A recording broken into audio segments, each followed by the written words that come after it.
Lesson 43, actually 42, solving multi-variable equations.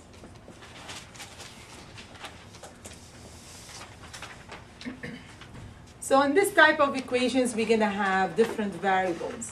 We might have 2, 3, 4, or more. And the question would be solve for. So if you have x, y, and z, they might ask you solve for y, solve for z. The idea is to isolate that variable, the one they ask you for, keep it to the left, and everything else to the right. For the first example, letter A, we're going to do solve for y. My equation is 3y plus x plus 2z equals 11. And they want me to solve for y. That means what I'm looking for is y equals, and all the other variables, everything to the right.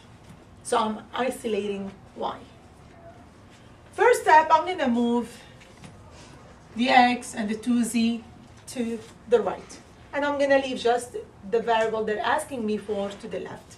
So I have 3y equals negative x plus 2z, negative 2z plus 11.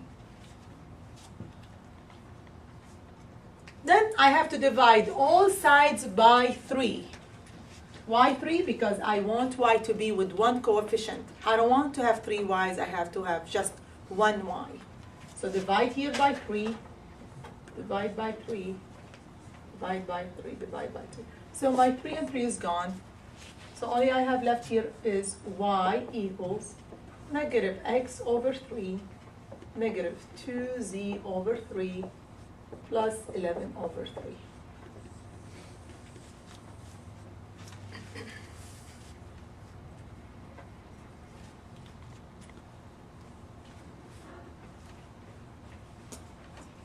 And you don't have to solve 11 over 3. You leave it like this. Do not switch it to mixed number or decimal. Just leave it like this. 11 over 3 in proper fraction. You can leave your answer like this. Another problem, letter B now. And the question is solve for A. 3a plus 2b plus 7 equals a minus 5 plus b. So what I have here, two variables, a and b, and I have them on both sides of the equation. This is your equal sign here.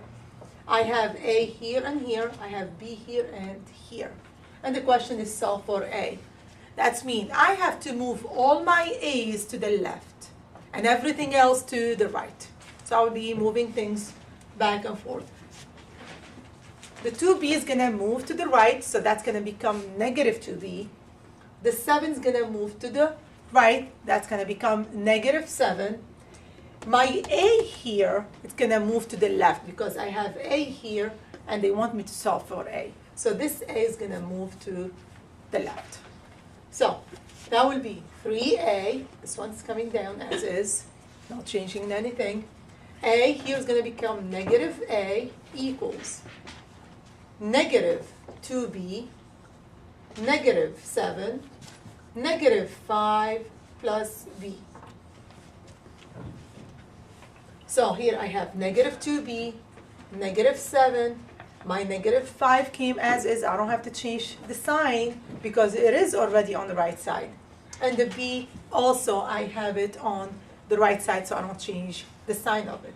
Now, 3a minus a is 2a equals negative 2b positive b is negative 1b, which we can put just negative b.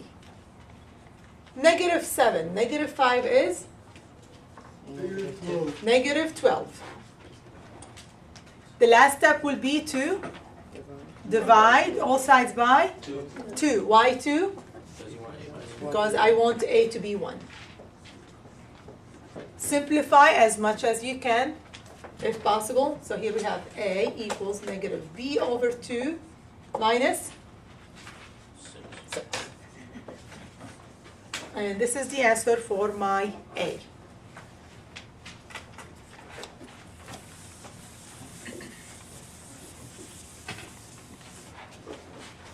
Letter C.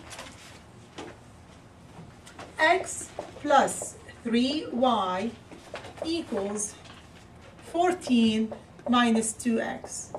And what I want you here to do is to solve for x. Solve for x. I have x on both sides. I have 3 y's to the left, so I have to move it to the left. I have to move it to the right to solve for my x. So the first x is going to come down as is. That negative 2x, I'm going to move it to the left. So I have to change the sign from negative to positive 2x equals that 3y, I have to move it to the right. So it's going to become negative 3y. The 14 is going to stay with the positive sign plus 14. X plus 2x is 3x equals negative 3y, positive 14. Divide all sides by 3. Cancel. So I have x equals negative y plus 14 over 3. Leave it as improper fraction. And that's it for lesson 42.